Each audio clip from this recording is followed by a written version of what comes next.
여러분 지난 일주일 잘 지내셨나요? 네, 남기현 전사님도 그랬고 저도 이제 지지난주에 계속해서 우리가 시련 앞에서 어떠한 삶의 태도를 보여야 되는가, 어떠한 것이 그리스도인다운 것인가에 대해서 말씀을 계속 나누고 있는데, 시련 속에서도 주님을 향한 소망과 능력을 상실하지 않고 잘 살아오신 거죠. 바라기는 혹시 이 자리 가운데 어려운 상황 속에서도, 크고 작은 문제 속에서도 마음을 잡지 못하고 여유 없이 혹 하나님의 인도하심이 희미해져가는 성도님이 계신다면, 구체적으로는 시편 23편 2절의 말씀처럼 그가 나를 푸른 풀밭에 누이시며 쉴만한 물가로 인도하시는도다라는 이 말씀을 통해 하나님을 다시금 붙잡는 결단, 하나님과 함께하는 그 은혜가 충만하길 간절히 소망합니다. 말씀을 시작하며 성도님들의 진짜 생각을 한번 물어보고자 합니다. 하나님은 내 삶을 인도하신다. 동의하십니까? 아니면 애매하십니까? 예. 애매하십니까? 라고 했는데 지금 아멘이 잠깐 나왔어요. 예. 네. 그러면 또 한번 질문해 보겠습니다. 하나님께서 나의 경제적인 상황, 현실의 문제, 쉽게 말해서 먹고 사는 문제를 해결해 주신다라는, 여러분 이 말에는 여러분 확신이 있으십니까? 흔히 신앙생활은 영적인 것으로 먹고 사는 문제와는 조금 떨어져 있다라고 생각하기 쉽습니다. 그래서 먹고 사는 문제에 대해서 초월하거나 무관심한 태도가 신앙의 높은 수준이나 기준을 말하는 것이 아님에도, 먹고 사는 문제에 대해서, 그 어려움에 대해서 이야기를 하면 공감과 이해는 되지만 아직 신앙이 약해서, 신앙이 강하지 않아서 내가 이 문제에 지금 허덕이고 있구나라고 생각할 때가 있는 것 같습니다. 하지만 성경 말씀을 살펴보면 하나님 말씀에 순종하며 삶의 터전, 본토 친척 아비 집을 떠나 훗날 믿음의 조상이라고 불리게 된 이 아브라함도 창세기 13장에서 자신과 함께 길을 떠났던 조카 롯과 제단의 청도이던 양의 그 문제, 양을 먹일 목초지의 문제로 갈등, 현실의 문제가 생겼습니다. 이때도 현실의 문제였지만 이 아브라함은 이것을 영적인 문제로 분명히 해결하고 나아갔지요. 즉 영적인 생활과 먹고 사는 현실의 생활은 결코 분리된 것이 아님을 우리는 알 수 있습니다. 오늘 본문 말씀과 연결시키면 푸른 풀밭, 쉴만한 물가에 산다는 것은 성경 속만의 이야기가 아니라 지금 오늘을 살아가고 있는 우리의 삶 가운데서도 분명히 이루어져야 하는 분명한 진리임을 여러분 믿으시길 바랍니다. 시편 23편 중에서 오늘 말씀을 통해 집중하고자 하는 2절의 말씀을 함께 읽고자 합니다. 2절의 말씀을 함께 읽겠습니다. 그가 나를 푸른 풀밭에 누이시며 쉴만한 물가로 인도하시는도다. 아멘.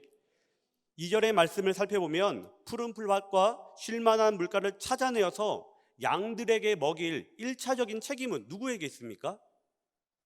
목자에게 있습니다. 이를 우리의 입장으로 적용시켜서 바라본다면 우리에게 먹을 것을 제공해야 되는, 우리의 현실의 문제를 해결해 주어야 하는 1차적인 책임은 그럼 누구에게 있다는 이야기입니까? 하나님께 있다는 이야기겠죠. 그래서 예수님께서도 주기도문에서 우리가 하루 살아갈 동안의 양식을 중요하게 여기셨고, 오늘 우리에게 일용할 양식을 주시옵고라고 기도하라라고 우리에게 가르침을 주셨습니다. 즉 먹고 사는 문제와 신앙은 별개의 것으로 여기며 스스로 책임져야 된다는 생각, 또는 초월적으로 여기고 스스로 하지 않아도 된다라고 여기는 것은 예수님의 가르침에서 벗어난 올바르지 않은 신앙인 것이죠. 하나님의 백성인 우리들은 현실의 삶, 생존을 위해서 하늘만 바라보며 그냥 양식이 갑자기 뚝 떨어지길 기다리는 것이 아니라 경제적인 문제를 포함한 삶의 모든 순간과 상황에서 하나님께서 나에게 직접적으로 개입하셔서 은혜 주시길, 도우심을 주시길 바라야 되고, 그것을 우리는 체험해야 합니다. 왜냐하면 악한 이 시대는 우리를 여러 가지로 공격하는데 가장 기본적인 것이 현실적인 문제로, 먹고 사는 문제로, 물질의 문제로 우리를 가장 쉽게 공격하고 우리가 쓰러지기 때문입니다. 가장 현실적인 문제가 하나님의 은혜로 해결되지 않는다면 우리는 사탄의 공격에 100번이면 100번 다 무너질 수밖에 없는 것입니다. 그래서 물질의 문제에서도 하나님과의 관계, 올바른 신앙으로 우리는 해결책을 찾아야 되고 나아가야 되는 것입니다. 한마디로 말하면 먹고 사는 이 문제가 나의 손에 달려있는 것이 아니라 하나님의 손에 달려있다.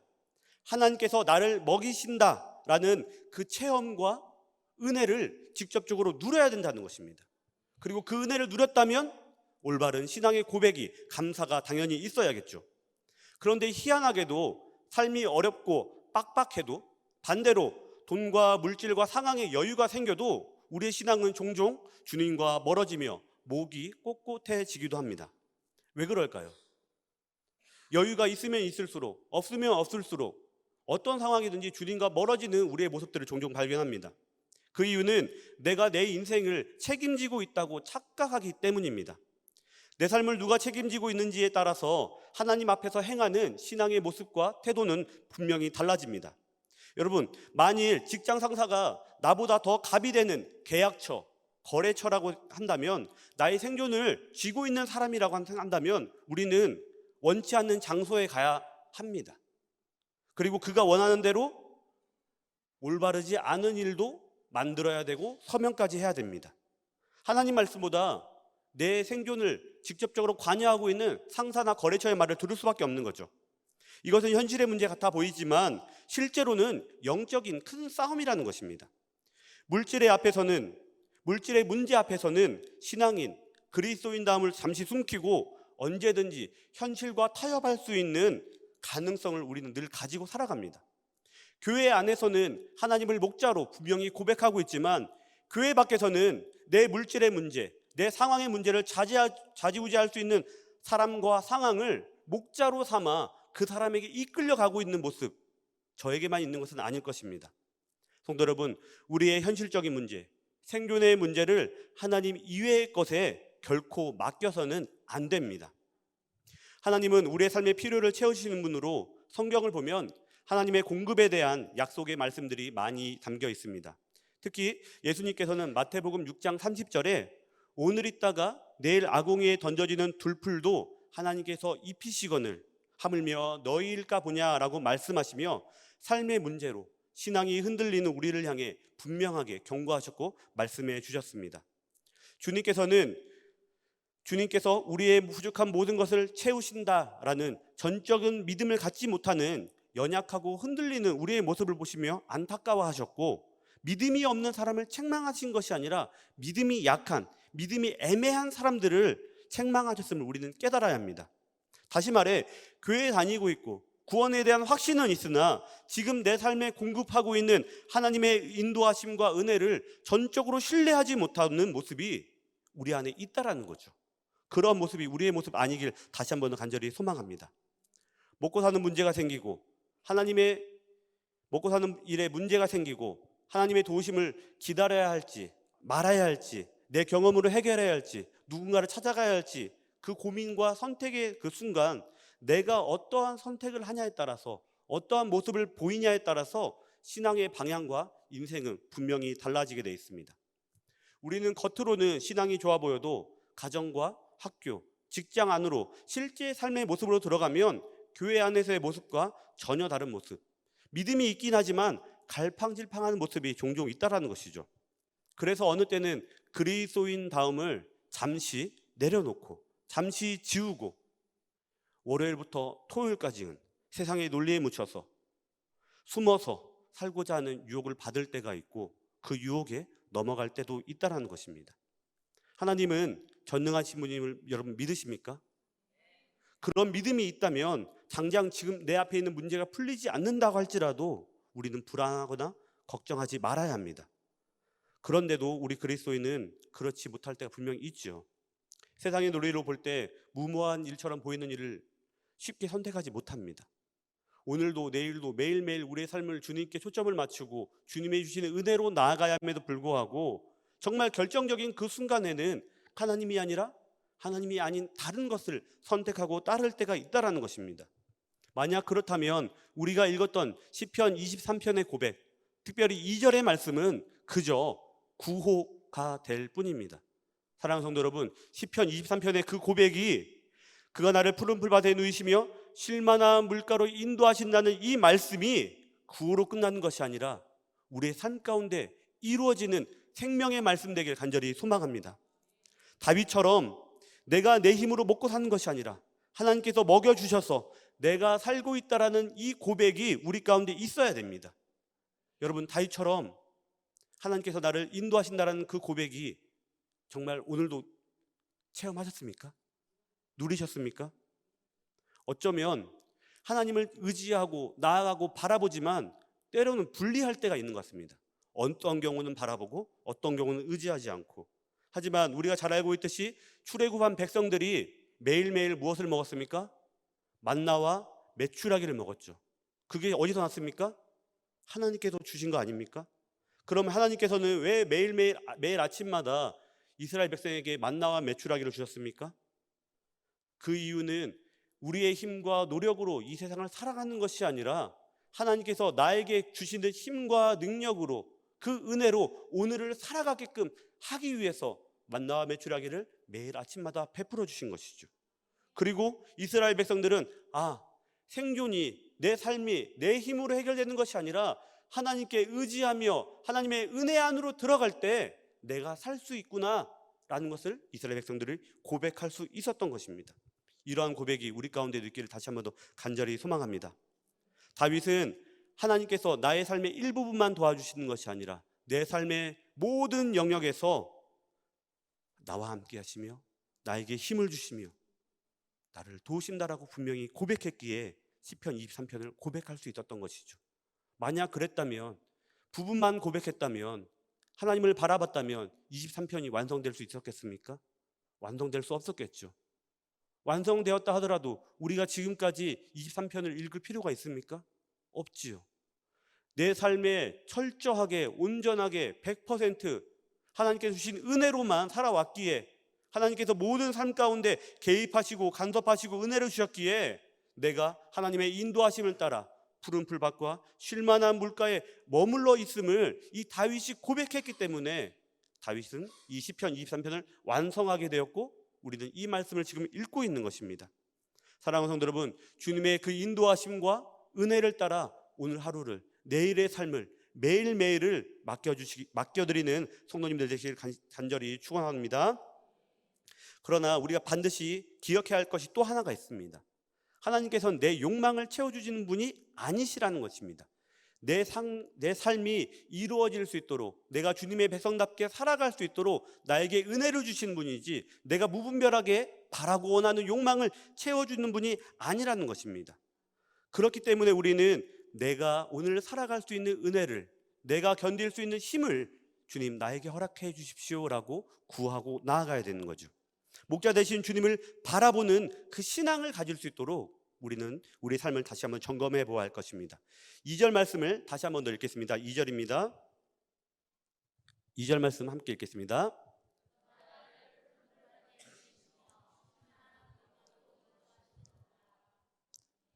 제가 원래 말이 좀 빠른데 더우니까 더 빨라진 것 같아요. 저만 더운 거 아니죠? 하나님의 은혜를 날마다 체험하는 사람, 목자의 인도함을 받는 양은 푸른 풀밭에 눕게 된다라고 분명히 기록하고 있는데 이 안에는 깊은 의미가 담겨 있습니다. 양은 겁도 많고 의심도 많은 동물이기 때문에 본래 눕는 것을 좋아하지 않습니다.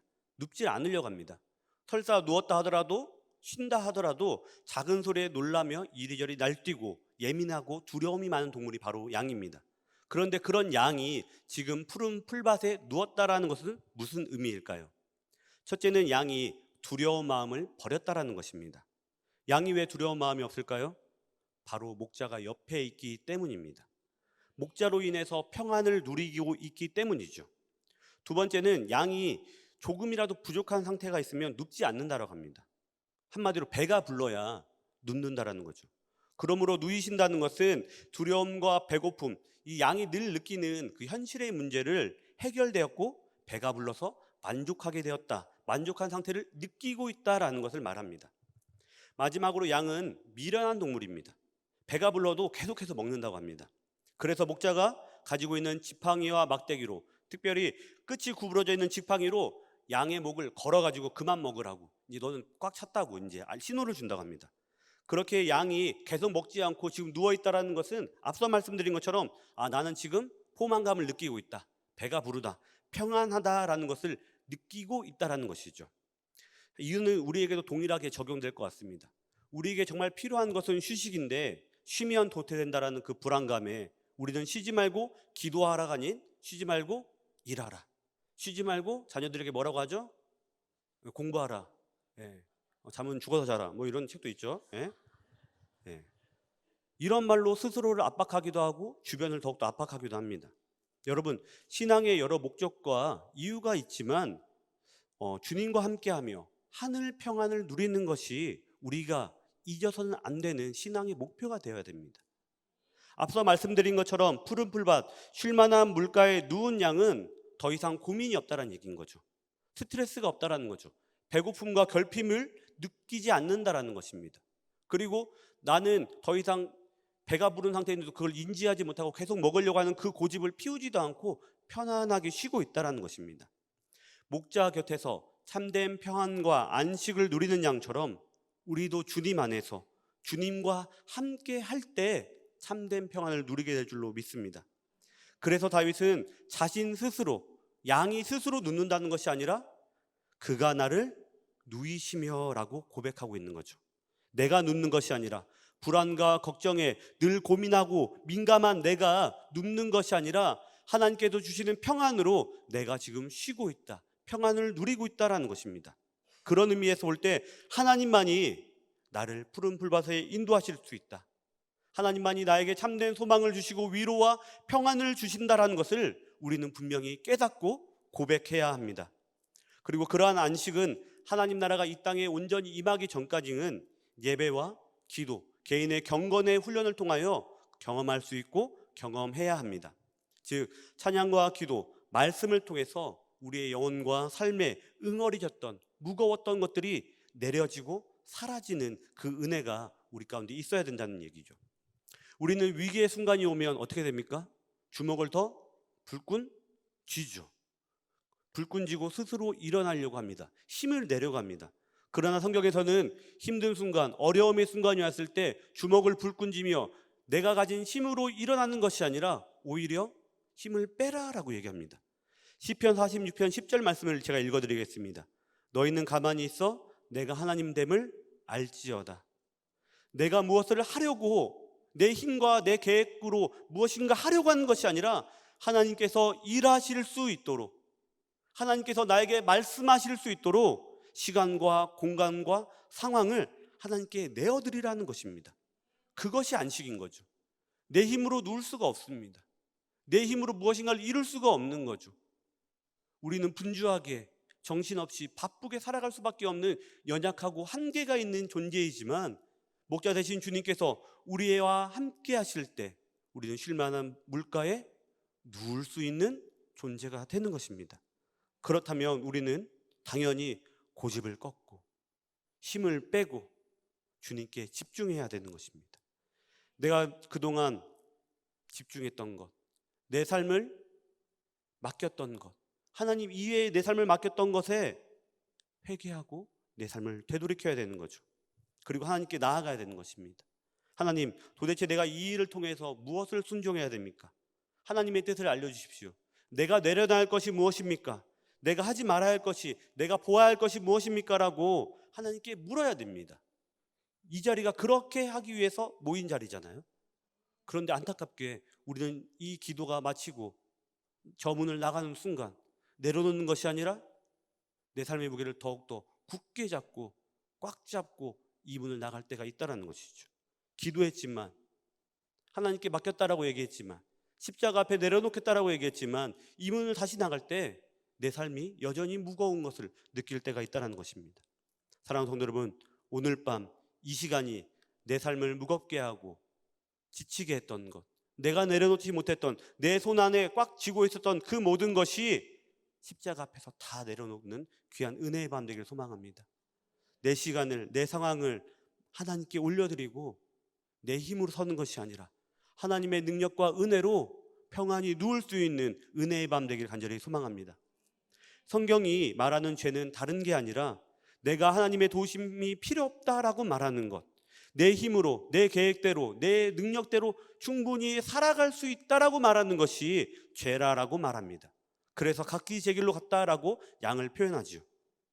다윗은 한 나라의 왕이었지만 늘 하나님께 물었습니다. 진정한 왕은 내가 아니라 하나님이라고 믿었기 때문이죠. 인정했기 때문입니다. 그리고 이런 다윗이 전쟁을 할 때 수많은 적들이 있었지만 전술은 늘 하나였습니다. 그 전술은 하나님께 묻고 맡기는 것이죠.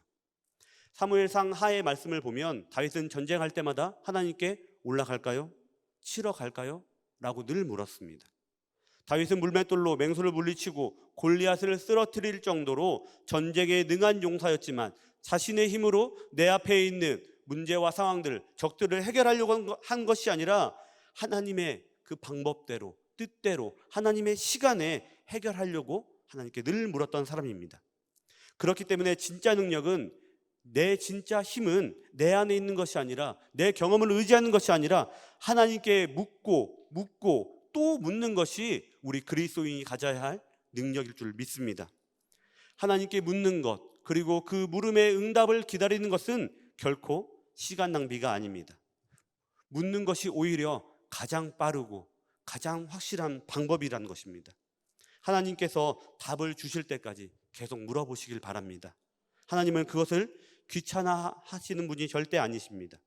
우리의 인생이 복잡하고 시련이 있고 불편함과 어려움이 있다면 주님께서 우리가 고난당하길 원하셔서 주시는 것이 아니라 어쩌면 내 스스로가 내 인생을 힘들게 하고 있기 때문입니다. 하나님을 바라보지 않고 내 힘으로 해결하려는 그 모습이 우리의 삶을 때로는 더 힘들게 만들고 있다는 것이죠. 하나님께서는 우리에게 염려를 버리라 라고 말씀하셨습니다. 내가 너와 함께하며 너를 책임져 주겠다라고 말씀하셨습니다. 염려하라, 걱정하라, 불안해라, 초조해라 라고 말씀하지 않으셨다는 거죠.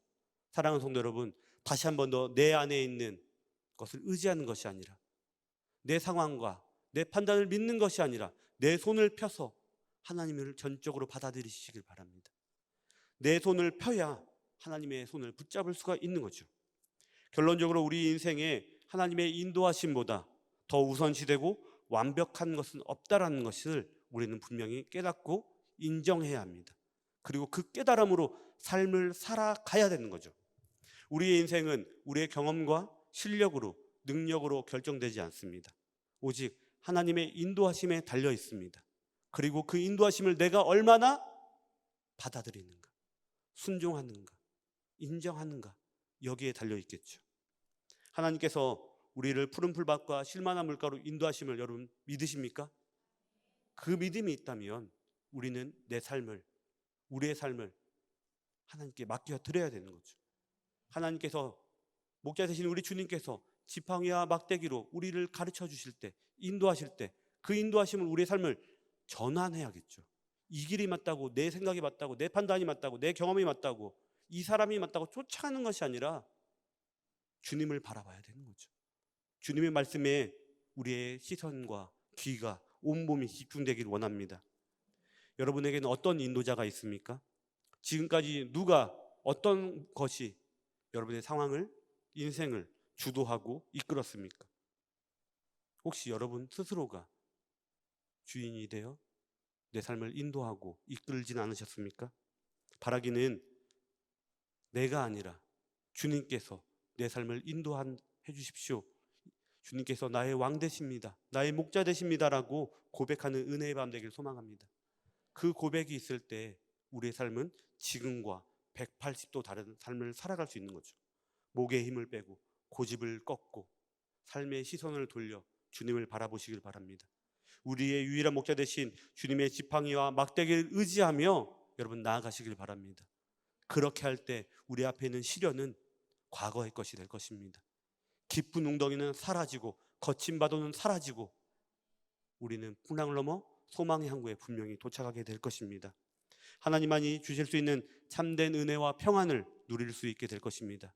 여러분 그 소망으로 오늘 이 밤을 기도 가운데, 성령의 임재 가운데 충만히 채우시길 바랍니다. 다시 한 번 더 우리 2절의 말씀을 한 번 더 읽고 말씀을 마치겠습니다. 2절 말씀 다시 한 번 더 읽겠습니다.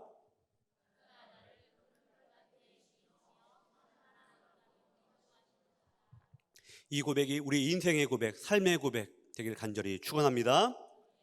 이 시간 우리 은혜 아니면 살아갈 수 없네 라는 찬양으로 하나님께 더욱더 깊이 나아가겠습니다.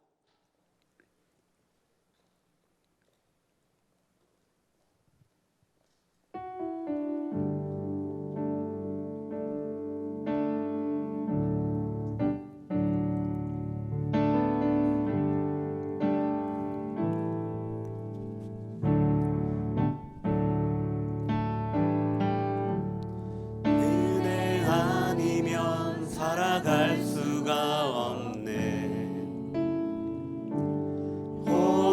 호흡마저도 다 주의 것이니 세상 평안과 위로 내게 없어도 예수 오직 예수뿐. 은혜 아니면 살아갈 수가 없습니다.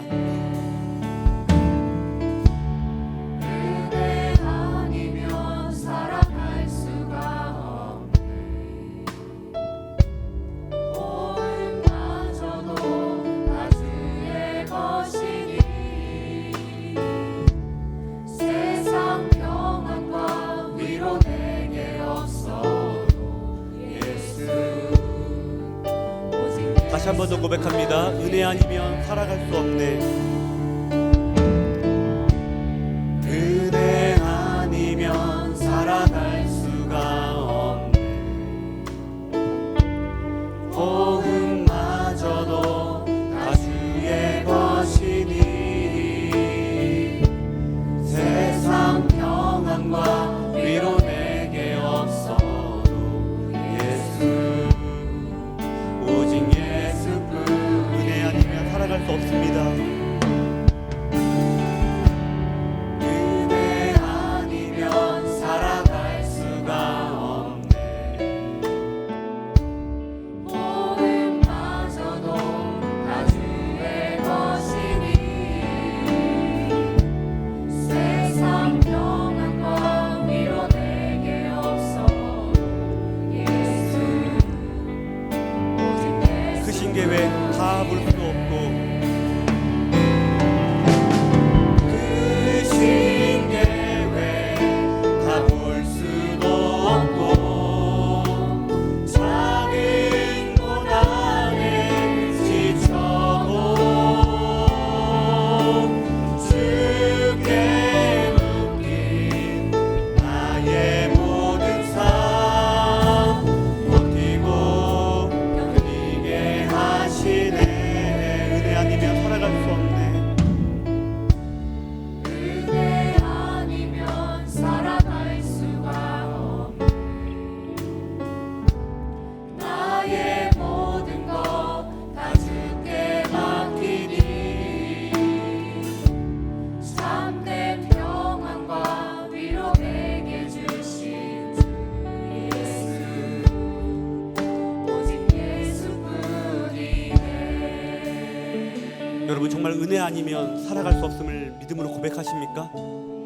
오직 예수 그리스도만이 나의 참된 목자 되심을 여러분 믿음으로 고백하십니까? 오직 주님만이 세상이 대신할 수 없는 참된 평안과 위로를 주심을 여러분 믿으십니까? 이 믿음의 고백이 우리 가운데 더욱더 분명히 있기를 원합니다. 세상이 뭐라 할지라도, 세상이 아무리 좋은 것을 내게 보여준다 할지라도 주님을 다른 것과 바뀌지 않고 오직 은혜로만, 주님의 사랑으로만, 주님과 동행함으로만 이 땅을 살아가기를 원합니다. 그 은혜로만 주님과 함께 내 앞에 있는 시련과 풍랑을 넘어가기를 원합니다. 주님께서는 우리에게 그걸 바라고 계시지요. 이 시간 다시 한 번 더 찬양할 때 주님, 내가 정말 은혜 아니면 살아갈 수 없는 연약한 존재입니다. 내가 주님 아니면 살아갈 수 없는 연약한 존재입니다. 주님, 나와 함께하여 주옵소서. 이 소망으로 다시 한 번 더 고백하며 나아갑시다. 은혜 아니면 살아갈 수가 없네. 아멘. 호흡마저도 다 주의 것이니 세상 평안과 위로 내게 없어도 예수 오직 예수. 은혜 아니면 살아갈 수 없습니다. 주님,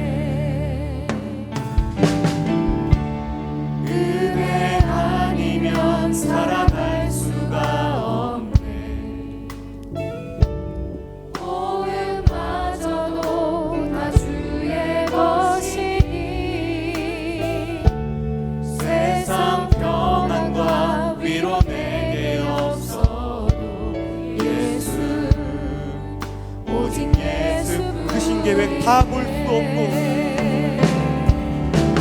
그 신계획 다 볼 수도 없고 작은 고난에 지쳐도